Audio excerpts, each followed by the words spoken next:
हूँ श्री राधिका शरण दास जी को, जो ग्रस्त होकर भी भगवान की अविरल भक्ति में सदा तल्लीन रहते हैं और भगवान देवाधिदेव महादेव की कृपा, भगवान कृष्ण, भगवान राम की कृपा आप पर बनी रहे और आप ऐसे ही भगवत भक्ति में सदा तल्लीन रहें। उसके लिए बहुत बहुत बाबा से प्रार्थना साधुता। पीछे एलईडी नहीं चल रही है क्या? एलईडियां चालू करिए पीछे की।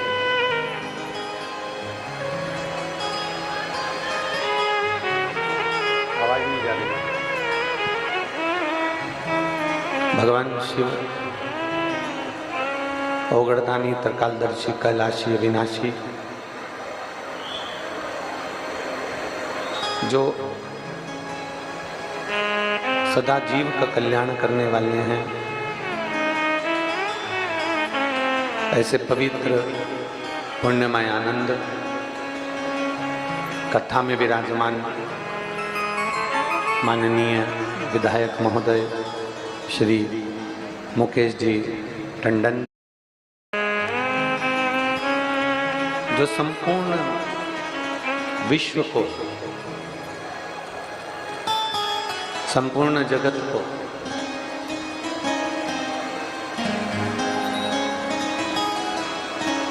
भक्ति के साथ जोड़ने का कार्य करते हैं।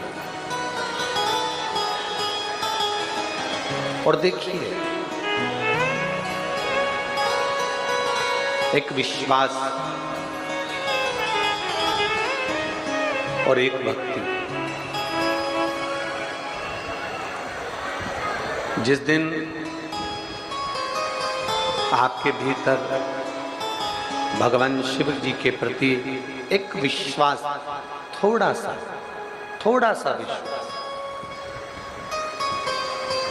जागृत हो जाता है, जिस दिन आपके भीतर एक बहुत विशाल विश्वास तो बाद में जागृत होता है, पर एक छोटा सा विश्वास भी अगर जागृत हो गया तो ये निश्चित है कि भक्ति और श्रद्धा के बल पर भगवान देवाधिदेव महादेव आपका और हमारा कल्याण जरूर करते हैं। एक लोहे की कील है और मान लो वो लोहे की कील नदी के उस पार भेजना है। मान लो लोहे की कील है और लोहे की कील को नदी के उस पार भेजना है।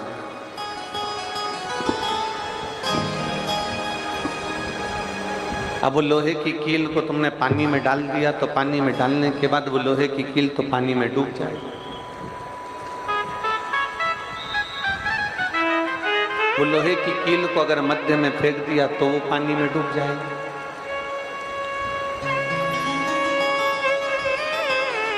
और वो लोहे की कील बार बार आप फेंकोगे, डालोगे, पानी में डूब जाएगी। पर शिव महापुराण की कथा कहती है, अगर उस लोहे की कील को एक लकड़ी में अगर ठोक दिया जाए, लकड़ी में अगर उसको गाड़ दिया जाए, ठोक दिया जाए, तो वो लोहे की कील धीरे धीरे धीरे धीरे पानी के साथ में बहती बहती पार उतर जाए। पीछे क्या प्रॉब्लम आ रही पीछे वालों को? एलईडी नहीं चल रही है कि साउंड नहीं चल रहा है?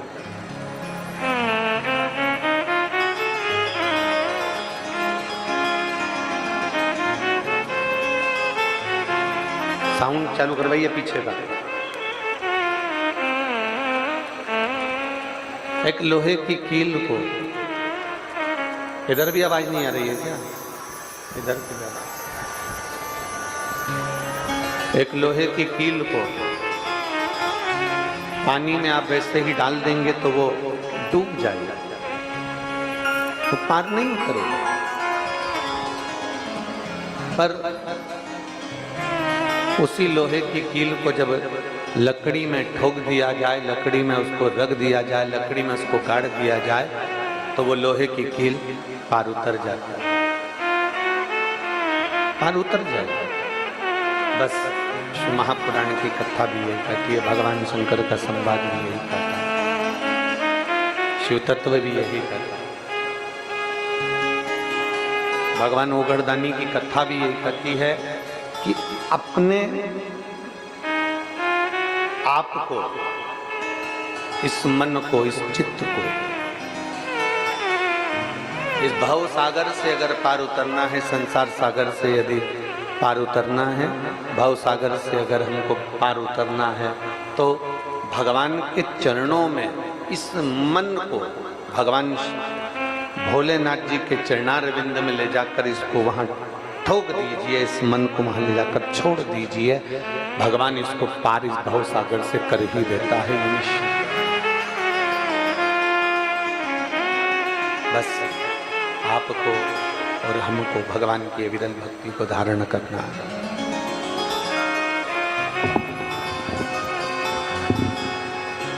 आपको और हमको भगवान की विरल भक्ति में तल्लीन होना,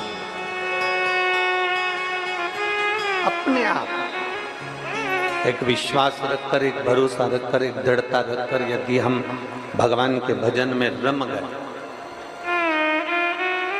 भगवान की विरल भक्ति में रम गए, तो वो परमात्मा हमको साथ देता।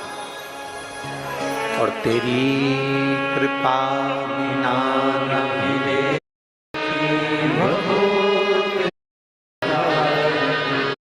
जब हम भगवान की अविरल भक्ति में डूबने का प्रयास करते हैं, वो तारने का प्रयास करते हैं,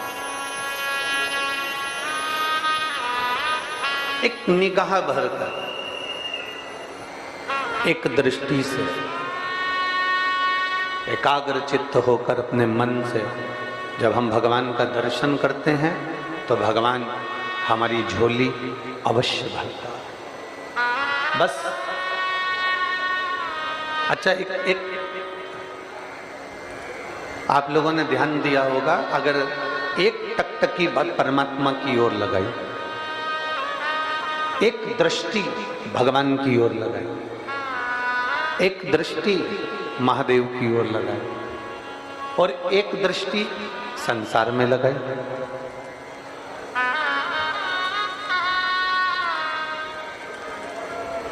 कभी किसी, कोई स्त्री है, कोई कन्या है, कोई लड़की है, कोई व्यक्ति है, कोई पुरुष है, कोई लड़का है, कोई खूब बोल्ड आदमी है, कोई दादागिरी वाला है, या कोई अन्य है, जरा देखिएगा आप, अगर उसको एक निगाह भरकर देखते जाएं, देखते जाएं, देखते जाएं, कोई लड़की, कोई महिला, कोई स्त्री, कोई पुरुष, कोई बेटा, कोई बेटी, कोई आदि आदि, किसी को एक निगाह रखकर बिल्कुल टकटकी लगाकर देखते जाओ, देखते जाओ, देखते जाओ, तो उसके साथ वाले तुमको देना चालू कर देते हैं। बोलो तो सही है कि गलत है? जम के बोलो जरा, सही है ना? कि अगर तुमने किसी को एक टकटकी लगाकर, एक निगाह रखकर देखना चालू करा, तो उन्होंने तुमको देना चालू। उन्होंने निकाला जूता और चप्पल, जो मारा दड़ा दड़ दड़ा दड़ दड़ा। तुमने पूछा मुझे मार क्यों रहे हो, तो कहेगा इतनी देर से निगाह रख रख कर देख रहा है, एक टकटकी लगा कर देख रहा है, एक निगाह से देख रहा है, एक टकटकी लगा कर देख रहा है। तुमने निगाह लगाकर देखा, तुमने एक दृष्टि से देखा, तो उसने तुमको देना चालू करा। अब जरा विचार करिए, जब संसार वालों को देखा तो संसार वालों ने देना चालू करा, अगर मेरे महाकाल को देख लेते तो वो भी देना चालू कर देता, वो भी तो देता। संसार वाले कुछ और दे रहे हैं, संसार वाले तो दिए, उठाए ने जूता मार दिया, चप्पल मार दी ने, अब शब्द कह दिया, ताने दे दिए। संसार वाले तो ना जाने क्या दे, उसका कोई भरोसा नहीं है। पर यदि वही दृष्टि तुमने जैसे दूसरे को देखा, एक टकटकी लगाकर देखा, एक ध्यान लगाकर, एक निगाह से देखा, तो संसार वालों ने दिया। अगर वही निगाह, वही टकटकी, वही ध्यान अगर परमात्मा पर दिया होता, वही टकटकी, वही दृष्टि, वही नेत्र तुमने अगर भगवान को दिए होते, तो मेरा भगवान भी देना चालू करता और इतना देता कि तुमसे बटोरा नहीं जाता। देवता देते हैं पल्ला झाड़ कर और महादेव देते हैं छप्पर फाड़ कर। वो देता है, उसकी देने की रीति बड़ी अलग है।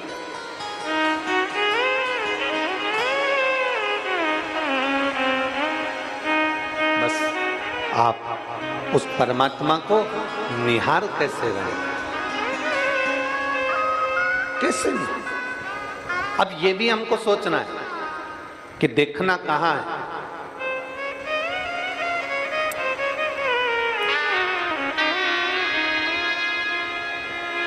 जब विशेष शरीर में अगर कोई रोग उत्पन्न हो जाता है, बहुत शरीर के अंदर अगर कोई बहुत बड़ी बीमारी हो जाती है, बहुत बड़ा रोग हो जाता है, बहुत तकलीफ आने लगती है,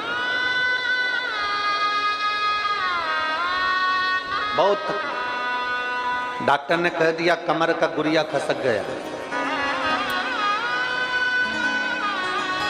डॉक्टर ने कह दिया तुम नीचे नहीं बैठ पाओगे, डॉक्टर ने कह दिया तुम्हारी ये हड्डी बढ़ गई है, यह हड्डी का ऑपरेशन करना पड़ेगा। डॉक्टर से जांच करवाते रहो और साथ में एक प्रयोग करते रहो। जैसे ये जलाधारी है, ये शिवलिंग है, यहां से पानी नीचे बहता है, थोड़ा समझिएगा। ये जलाधारी है, ये पानी बहने का स्थान जलाधारी का, ये पीठी का, संपूर्ण पीठी का, ये शिवलिंग। डॉक्टर कह दे कि ऑपरेशन की जरूरत पड़ रही है और तुम्हारा गुरिया खसक गया या तुम्हारी हड्डी बढ़ गई या तुम्हारी हड्डी का रोग बढ़ गया, ये शिवलिंग पर आप भगवान देवादिदेव महादेव को जल चढ़ाएं और जल चढ़ाने के बाद जो जल यहाँ बह कर आता है, उस स्थान पर अगर जल चढ़ाया भी नहीं है तो जहां से पानी नीचे की ओर गिर रहा है, उस स्थान पर गणेश, कार्तिकेय, अशोक सुंदरी वाली जगह से जब जल नीचे की ओर गिरता है, उस स्थान पर अपना हाथ लगाकर बस कुछ देर तक उस हस्त कमल को उस स्थान पर लगाएं और भगवान शंकर का पंचाक्षर मंत्र नमः शिवाय या षडाक्षर मंत्र ओम नमः शिवाय या श्री शिवाय नमस्तुभ्यम भगवान का मंत्र का उच्चारण करें। यदि महामृत्युंजय मंत्र का स्मरण आता हो तो महामृत्युंजय मंत्र का स्मरण करें। हाथ का स्पर्श कर कर मार्कंडे बाबा का स्मरण कर कर और उस हाथ में ही थोड़ा सा जल झेलकर नंदी के पास बैठकर उसका आचमन करें। 20 से 22 दिन तक ये आचमन चालू रहने दो और 20 दिन के बाद फिर जांच करवाओ। धीरे धीरे शरीर की गुड़ियां काम करना प्रारंभ करेगी, हड्डी काम करना प्रारंभ। शिव तत्व को प्राप्त, भगवान ओघड़दानी को प्राप्त। एक पत्र है, देखिए,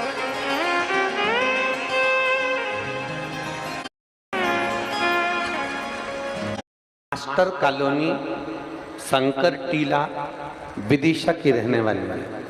कहीं बैठे हो तो हाथ हिला सकते हैं।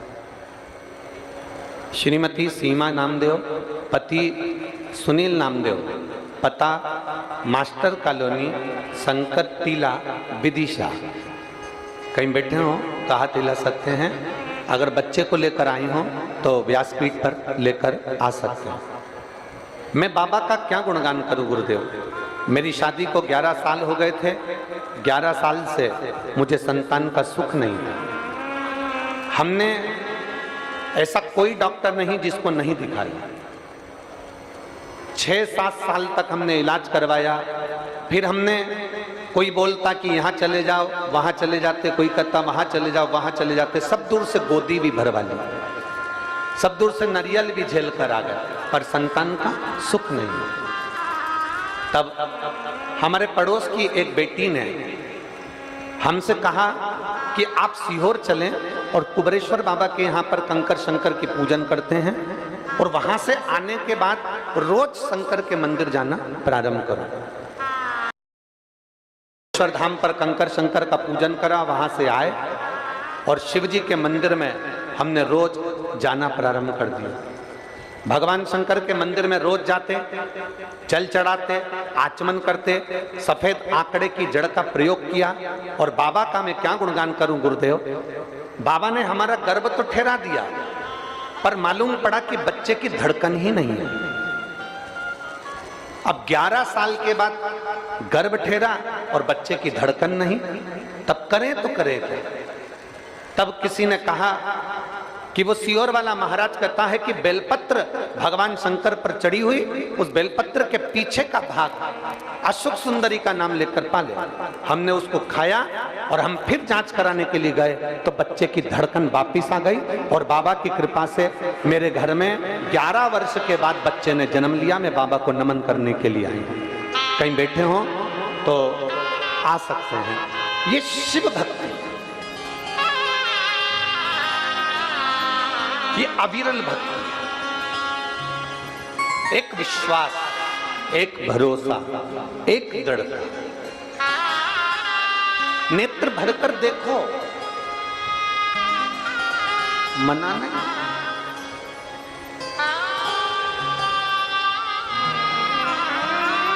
पर शिव महापुराण की कथा कहती है, भगवान शंकर का संवाद कहता है, भगवान देवादिदेव महादेव का चरित्र कहता है।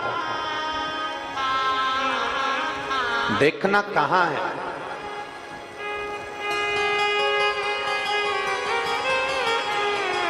भागवत जी किस किसने सुनी है? हाथ उठाओ जल्दी से। सबने सुनी है? रख लो हाथ। समुद्र मंथन की कथा सुनी है? अरे बोलो तो। सुनी।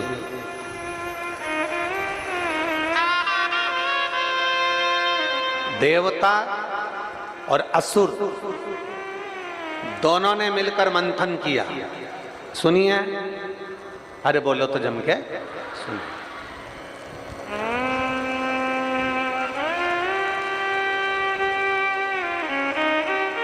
अमृत कौन लेकर आया था? मोहिनी अवतार भगवान ने दिया और मोहिनी अवतार धारण कर कर भगवान अमृत को लेकर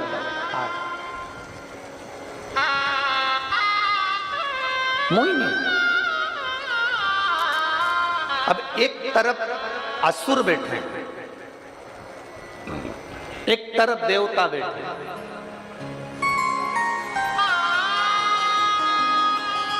अमृत किसको मिला? बोलो जम के बोलो जल्दी से।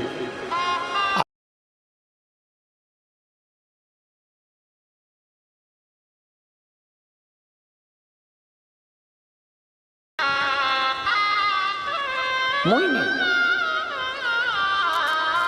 अब एक तरफ असुर बैठे, एक तरफ देवता बैठे।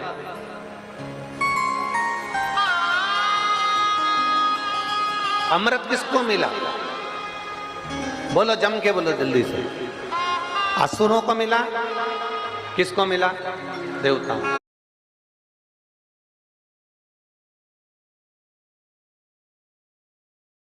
शहनाई की आवाज कम करो।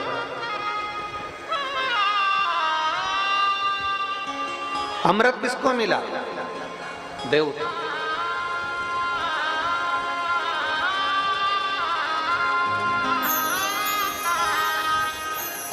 असुरों को अमृत नहीं मिला। शहनाई की आवाज कम करिए।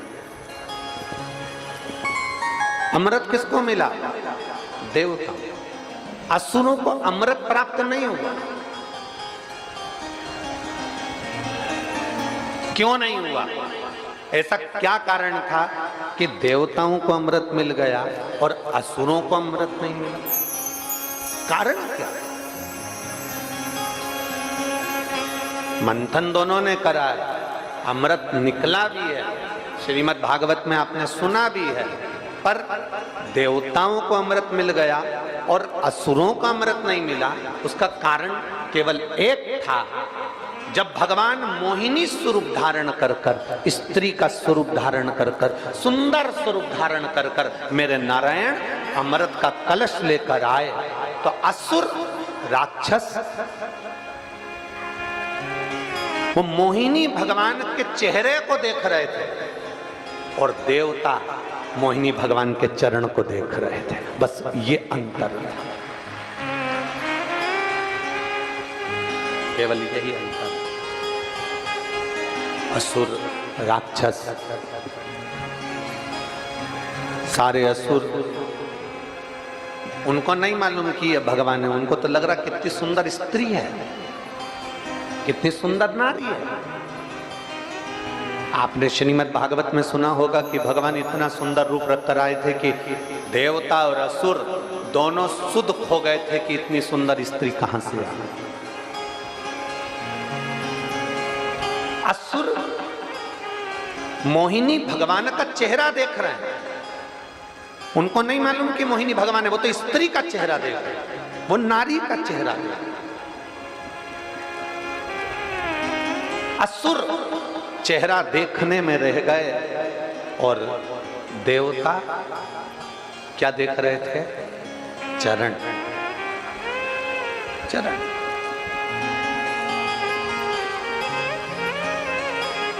शिव महापुराण की कथा कहती है, किसी पर स्त्री का चेहरा देखने से अच्छा है उसके चरणार बिंद को नमन करो, उसके चरण को देख। पर स्त्री, पर नारी, कभी किसी पर नारी का चेहरा देखने से अच्छा है कि उसके चरण देख। और ये भरी सभा लगी, इतनी बड़ी सभा लगी हुई थी, देवता असुर दोनों बैठे हुए थे।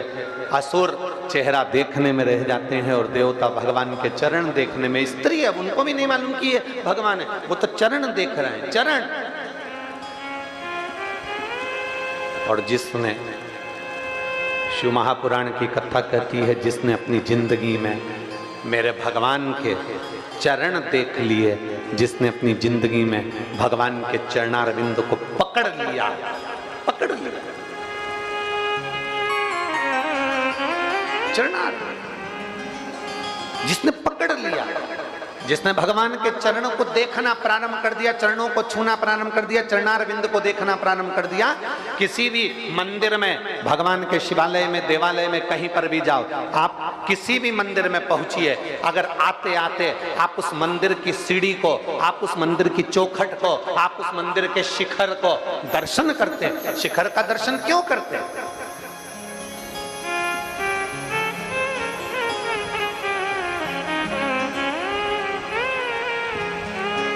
ऐसा क्या जरूरत पड़ गई कि मंदिर के शिखर का दर्शन करना चाहिए? और हमारे शास्त्र, हमारे वेद, हमारे पुराण भी कहते हैं शिखर दर्शनम सर्व पापनाशनम।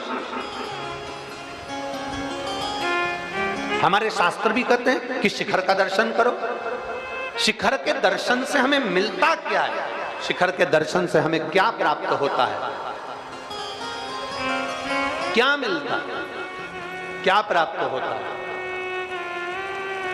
कहा मंदिर 25-50 करोड़ का बनवा लो, मंदिर 100-200 करोड़ का बनवा लो, मंदिर 1000 करोड़ का बनवा लो, पर मंदिर का पूरा मंदिर बनाने के बाद अगर उस मंदिर पर शिखर नहीं है, वो तांबे का, वो पीतल का, वो शिखर छोटा सा उस मंदिर पर अगर नहीं है, तो वो करोड़ों का मंदिर भी मान्य नहीं है। करोड़ों के मंदिर पर एक छोटा सा शिखर लगा होता है। ये हमारा सनातन धर्म कहता है कि मेरे भोलेनाथ भी इस प्रेरणा को देते हैं कि भले करोड़ों लोगों से तुम्हारा संबंध हो, अरबपति, खरबपति और दुनिया के सारे धनपतियों से तुम्हारा संबंध हो, और शिव पुराण की कथा कहती है छोटा सा शिखर ऊपर भगवान ने रखा, उसी तरह छोटे से छोटे व्यक्ति को भी ऊपर रखना तो तुम भी उन्नति की सीढ़ी पर चढ़। छोटे से छोटे व्यक्ति उन्नति की सीढ़ी पर चढ़।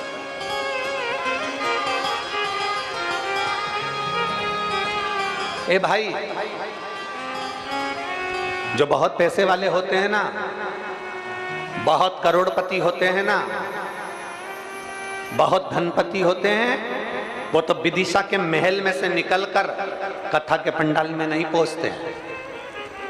प्रयास करते हैं हमको पास मिलेगा, सोफा मिलेगा, कुर्सी मिलेगी, पद मिलेगा, प्रतिष्ठा मिलेगी, सम्मान मिलेगा तो हम कथा में जाएंगे, वरना हम कथा में नहीं जाएंगे।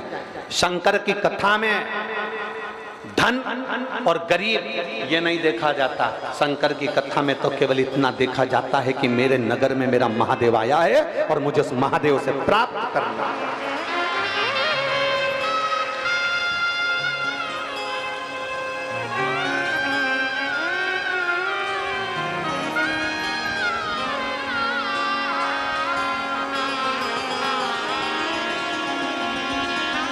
मेरे महादेव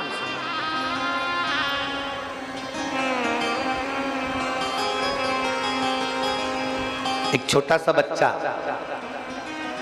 स्टूल पे चढ़ता है, कूदता है, अकेले में वो छोटा सा बच्चा स्टूल पे चढ़ता है, कूदता है, अकेले में नहीं कूदेगा। उसकी मम्मी काम कर रही होगी, उसके पापा काम कर रहे होंगे, उसके मम्मी पापा, चाचा चाची, उसके ताऊ ताई, उसके काका काकी, उसके बुआ फूफा कोई वहां काम कर रहे होंगे, तो छोटा सा बच्चा सोफे पे चढ़ेगा और कूदने का प्रयास करेगा, क्योंकि उसको मालूम है अगर मैं गिर गया ना तो मेरी मम्मी मुझे उठा लेगी, मेरा पापा मुझे उठाएगा, मेरा काका मुझे उठाएगा, मेरा ताऊ मुझे उठाएगा, मेरी ताई मुझे उठाएगी, क्योंकि वो बच्चा कूदता वहां है जहां उसके माँ बाप बैठे होते हैं। उसी तरह आप सब शिव महापुराण की कथा में बैठे हो, साड़ियां कीचड़ में हो रही है, चप्पल कीचड़ में हो रही है, शरीर पर कीचड़ लग रहा है, पूरा कीचड़ कीचड़ में, साड़ियां पूरी कीचड़ में भिड़ रही है, पन्नी बिछा ली, बैठ गए, आनंद कर लिया। कहां बैठे हो? छोटा बच्चा जैसे स्टूल पर चढ़कर गिरता है, कूदता है अपने माँ बाप के सामने, आपने भी विचार कर लिया कि ये कीचड़ में मैं बैठ रही हूं, पर किसी संसार वाले के सामने नहीं, मेरे काल अधिपति महाकाल के सामने बैठ गए। जब छोटे से बच्चे को, गिरते हुए बच्चे को मां संभाल लेती है, बाप संभाल लेता है, तो आप भी जब इस शिव महापुराण की कथा में आकर बैठते हो ना, तो मेरा काल अधिपति, मेरा विश्वनाथ, मेरा महादेव आपको भी संभाल लेता है, अपनी गोदी में उठा लेता है, दंड मूलता नहीं है।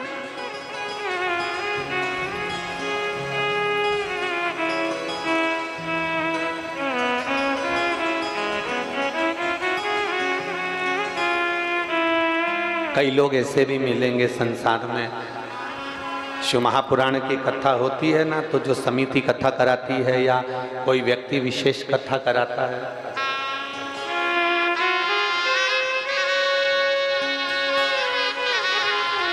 ग्यारह वर्ष के बाद बाबा ने संतान दी है, एक बार जोरदार तालियां।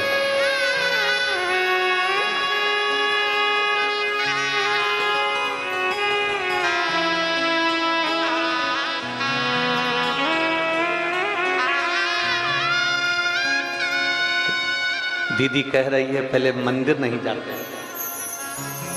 प्रणाम करो, प्रणाम प्रणाम करो, हाथ जोड़ो,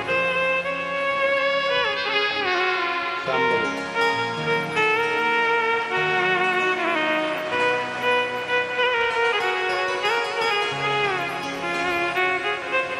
कह रही हैं पहले मानते नहीं थे, शिव महापुराण की कथा जब से सुनना प्रारंभ करना चालू करी, 11 वर्ष के बाद बाबा ने झोली भरी। एक बार जोरदार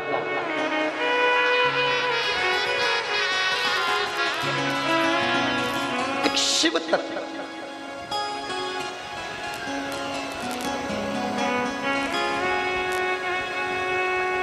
खाली ना जा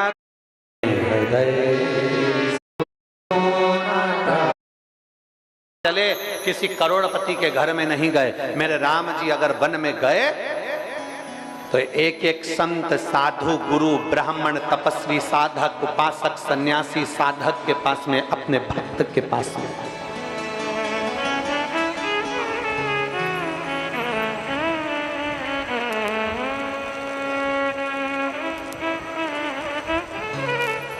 एक साधारण व्यक्ति। चलो एक प्रैक्टिकल करना आप अपनी जिंदगी में, एक प्रैक्टिकल कर लो और प्रैक्टिकल करते रहना चाहिए। प्रैक्टिकल करने में पीछे नहीं हटना चाहिए। एक महाराज जी प्रवचन में कह रहे थे, व्यक्ति को मदिरा नहीं पीना चाहिए, शराब नहीं पीना चाहिए, शराब का नशा नहीं करना चाहिए, मदिरा से दूर रहो, शराब के नशे से दूर रहो। उसी में महाराज का पहचान वाला बैठा था, उठ के खड़ा हो गया, बोलने लगा, वो महाराज तो इतनी बड़ी बड़ी बात कह रहा है, तेरा सग्गा भाई पी के तो नाली में पड़ा, हमको ज्ञान दे रहा, पहले उसको तो समझा ले। महाराज जी ने कहा, देख भैया, मैं भी प्रवचन दे रहा हूं और मेरा भाई भी प्रवचन दे रहा है, मैं मुख से समझा रहा हूं, मेरा भाई प्रैक्टिकल करके दिखा रहा है।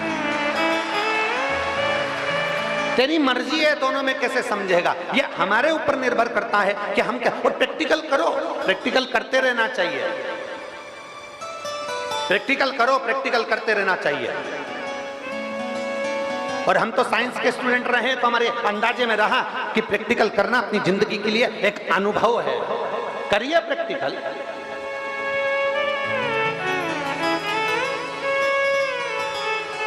और करो, प्रैक्टिकल करके देखना। Love it? Save it and buy it later on the Amazon app. Download the app. बहुत पैसा एक अपने उस मित्र पर खर्च कर देखो जिसके पास में करोड़ों का धन है, और थोड़ा सा पैसा एक उस मित्र पर खर्च कर देखना जो बहुत साधारण सा है, जिसके पास में धन नहीं है, साधारण है। वो आपको अपनी पूंजी समझता है।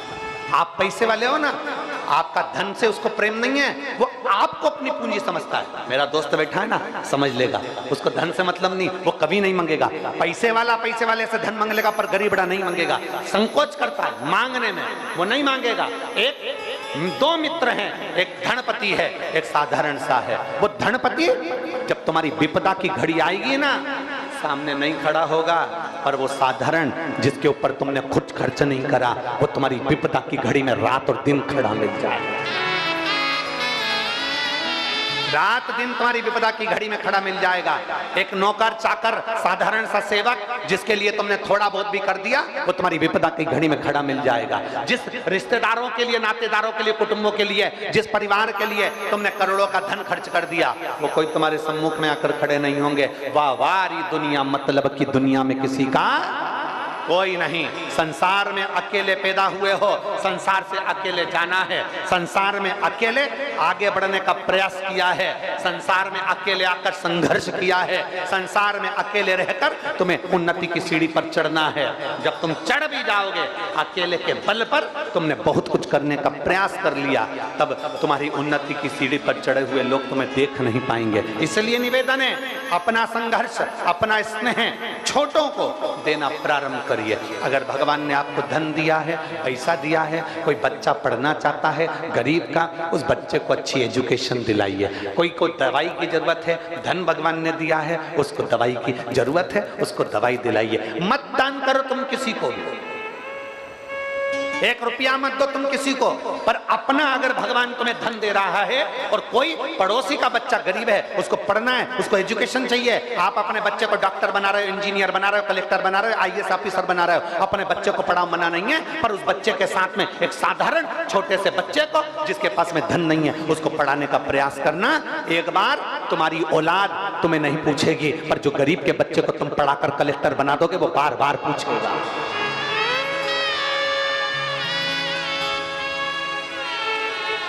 प्रयास करो, मत दान करो किसी को, मत 1 रुपया दो किसी को, पर अपने धन का सदुपयोग करो, अपने धन का सदुपयोग करो।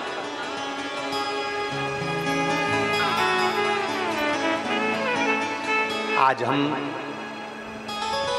केवल अपने लिए सोचते हैं, अपने लिए करते हैं, बाकी का किसी के लिए किसी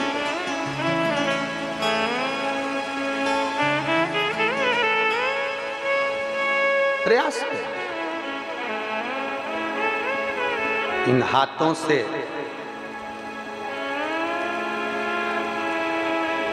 कमाने में, बोलने में, इस शरीर के द्वारा यदि हमसे कोई पाप कर्म हो भी जाता है तो भगवान के चरणों में जाकर विनय कर कर या किसी साधारण व्यक्ति भूखे को भोजन कराकर, प्यासे को पानी पिलाकर, बाबा बर्फानी की यात्रा प्रारंभ हो गई।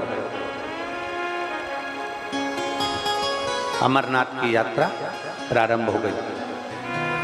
पूरे अमरनाथ में हर जगह जगह पर लिखा हुआ होता है, भूखे को भोजन, प्यासे को पानी, जय बाबा, जम के तो बोलो, जय बाबा बर्फानी।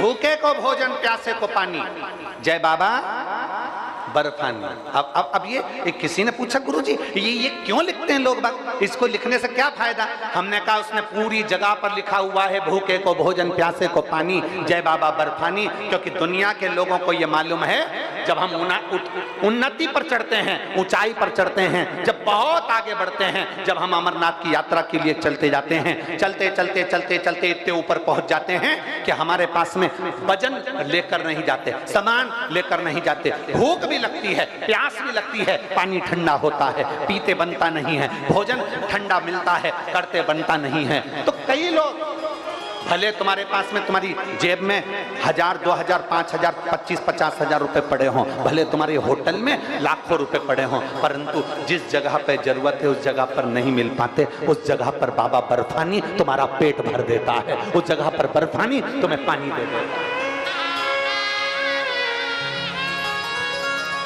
भूखे को भोजन, प्यासे को पानी, जय बाबा बर्फानी, उस जगह पर दे रहा है। और मैंने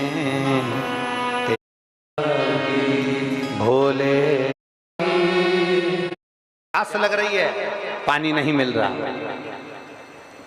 तब मेरा बाबा आता। एक पत्र है, देखिए,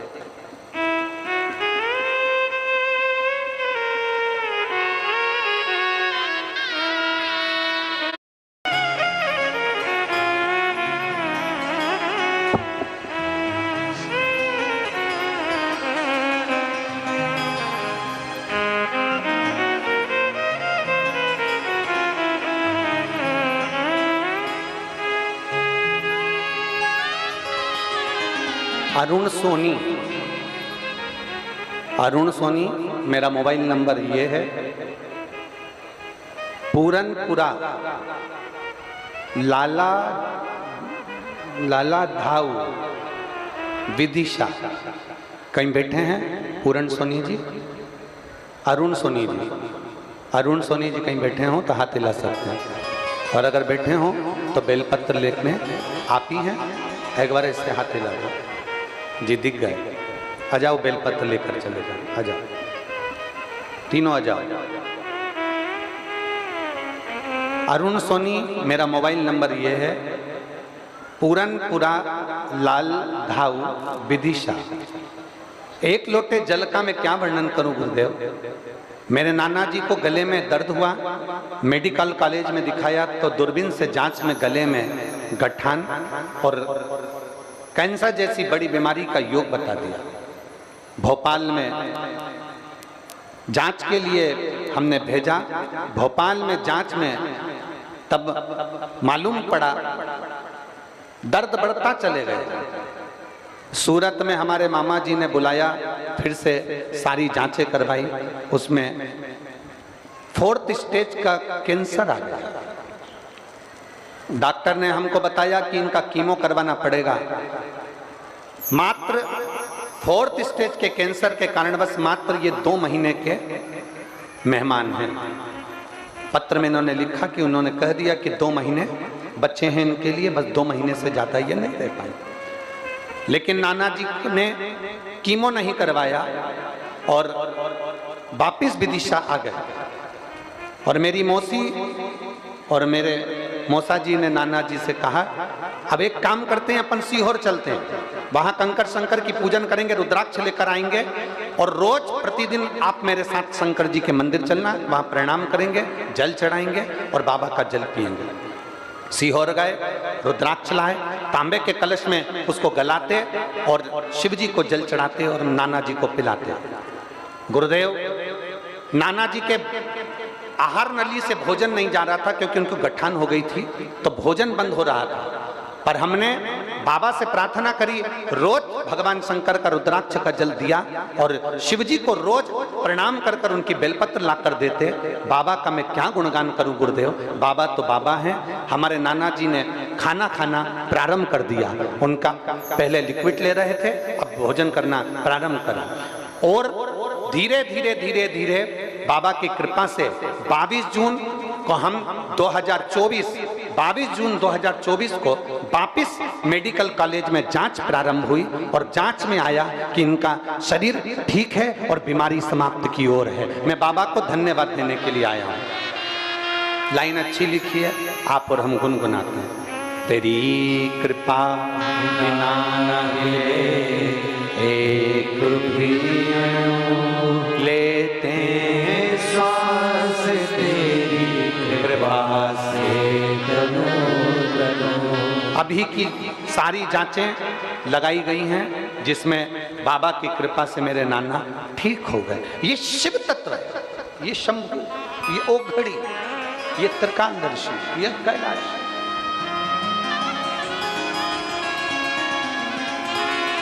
आप कुछ दें ना दें, मेरे महादेव को एक लोटा जल जरूर, सारी समस्या का हल।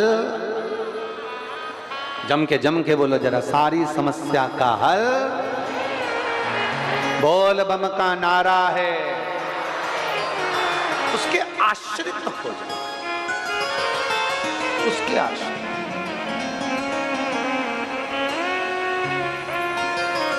कहीं व्यर्थ में हमको पढ़ना नहीं, व्यर्थ में नहीं।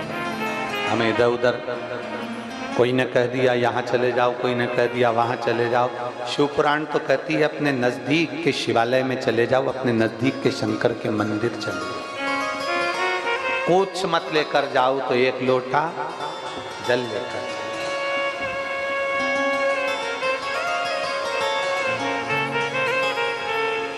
क्या लेकर? बाबा के चरणारविंद का स्मरण कर, लगाओ चरणों का स्मरण। और नैनों के दोनों कुछ भीख मांग, उसके दरवाजे पर पहुंचकर उससे केवल विनय करें, केवल विनय।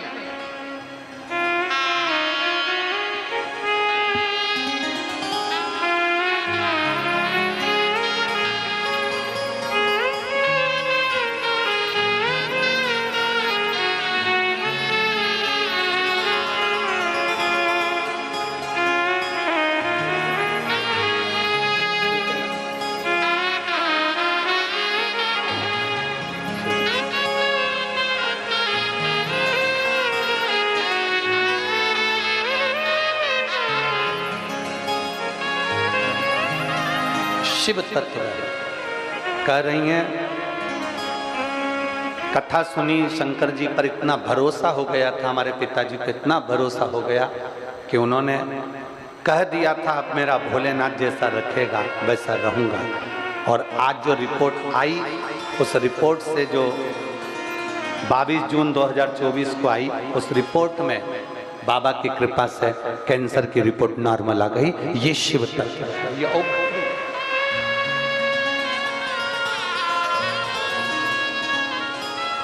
और तुम आना भोले बाबा।